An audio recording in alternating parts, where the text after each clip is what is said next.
रुष्टा, क्योंकि ये जो सज्जन हैं, सज्जन विद्वान अच्छे लोग, निर्मल हृदय वाले, जिनके मन में छल कपट नहीं है, वे बहुत जल्दी नाराज होंगे। घर में अगर कोई ऐसा है तो आप सावधान रहिए और उन बड़े बुजुर्गों के सामने से हट जाइए उतनी देर के लिए। क्यों? क्योंकि उनका हृदय निर्मल है, उनके हृदय में कोई कपट नहीं है। अगर आपको अपशब्द कह दिया तो वो ऊपर से केवल कहा, वो अंतरात्मा से नहीं कहा। तो आप सावधान रहें, नहीं तो घर में विनाश उत्पन्न होगा।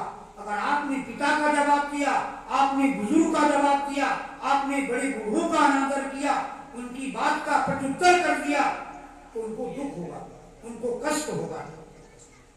वो अपना मान करके, भाई एक पिता किसी बाहर के आदमी पर नाराज क्यों नहीं होता, उसको अच्छी अच्छी बातें क्यों नहीं बताता? क्योंकि जानता कि गैर है, ये हमारी बात नहीं मानेगा, लेकिन नाराज अपने पर होता है कि अपना है और अपने का दुख देखा नहीं जाएगा। तो इसलिए क्षणिक रुष्टा, क्षणिक तुष्टा, रुष्टा तुष्टा क्षणिक क्षणिक।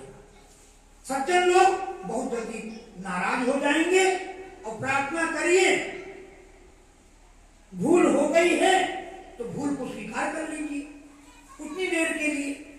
अगर वो गलत भी कह रहे हो तो आप चुप लगा जाएंगे, उनको लगेगा कि हमारी बात मानी जा रही है। बाद में 1 घंटा के बाद आप पिता से मिलिए, माता से मिलिए, बड़े भाई से मिलिए, जिसने आपको अपशब्द कहा कि नाराज पड़ा, उसे कहिए कि हे पिताजी, उस समय मैंने कुछ नहीं कहा, लेकिन आपने जो कहा क्या वो सही है?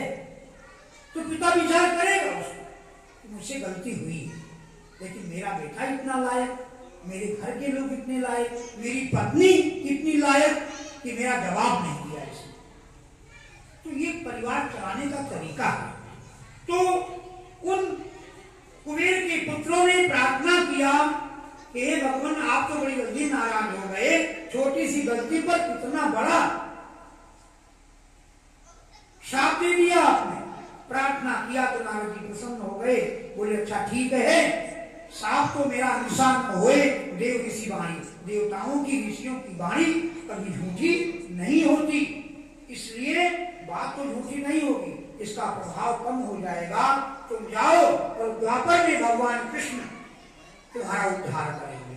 तो वही यमराज थे और उनका उद्धार भगवान कृष्ण ने किया।